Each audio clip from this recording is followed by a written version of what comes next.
Hi guys, welcome to week 10. Hi guys, welcome to week 10. Hi guys, welcome to week 10. That's right, this week is Groundhog Day week. Those of you familiar with the movie Groundhog Day know that when the main character, the protagonist, played by Bill Murray, wakes up, every single day is a repeat of the day before. So he has to keep redoing the day, Groundhog Day. So I just want to do a little shout out not only to the fact that spring is coming and we have that groundhog message that spring is coming, but also to kind of step back, slow down, and do a little rewind of week 9. Rather than give you new content for week 10, what we're doing for week 10 is we're going back to the material from week 9 and we're working on it some more. Those of you that missed discussions or rushed your discussions, what I really want you to do is slow down, go back in and edit your work. So if you're looking at the screen here, we have our home page. We're just doing a double take of week 9. So you're going to see the week 9 discussions, and then what you're going to see is the Martha Nussbaum assignment folder. So again, if you missed week 9 discussions, they're very, very important. One of them is workshopping your rhetorical analysis essay draft. The other one is going over how to properly quote and embed information from sources into your own writing. That's chapter 3 of They Say, I Say. And then the last one here is Martha C. Nussbaum's 2-pager, not an essay, a 2-page reading response to her ideas. If you're confused about what Nussbaum is saying, seek out resources. Do a few things, right? 1, comprehension, reread, or read for the first time her entire piece. Read it out loud. I do that often so I can kind of sit, I'm comfortable, I've got 15-20 minutes, I'm going to sit and I'm going to read it out loud and go over it. Google her, right? Look for YouTubes on her.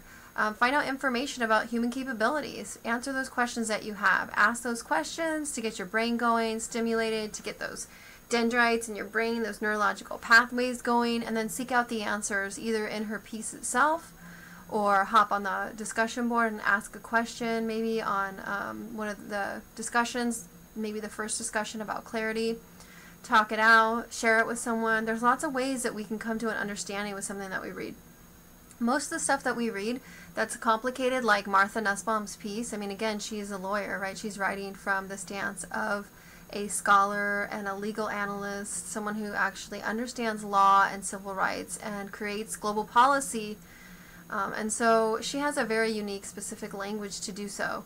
Again, when you read her piece the first time, you may not get it. The second time, you still might not get it, right? So you want to keep rereading and reanalyzing and then talking with other people, asking questions and working out the material, okay? The expectation in this class isn't that you're going to read something and be some samurai ninja master, although that might happen for you, but the expectation is for you to keep on trying to allow that fog in your mind to kind of clear up a little bit as clarity comes. So this is really, really important. Again, we're doing a flashback of week 9.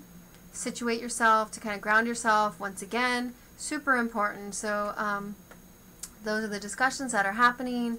They should look familiar unless you missed them from last week. Those of you that have already posted, I'm going to go ahead and click so you can see. If you've already posted, awesome. What you're going to do is you're actually going to go back in and you're going to click edit so you can revise anything that you've written. So again, you're going to go back into the discussion. If you're not on the top, like Isaac happens to be, then you are going to search for yourself here. Whenever you put yourself in here, you will pop up. I happen to pop up because I'm in Cole's formatting, but again, your name will pop up if you type your name in here and then click search, right? And so if you're looking for your thread, that's the easy, quick way to do it. You can, again, go to your own thread, not anyone else's thread, and you can edit it.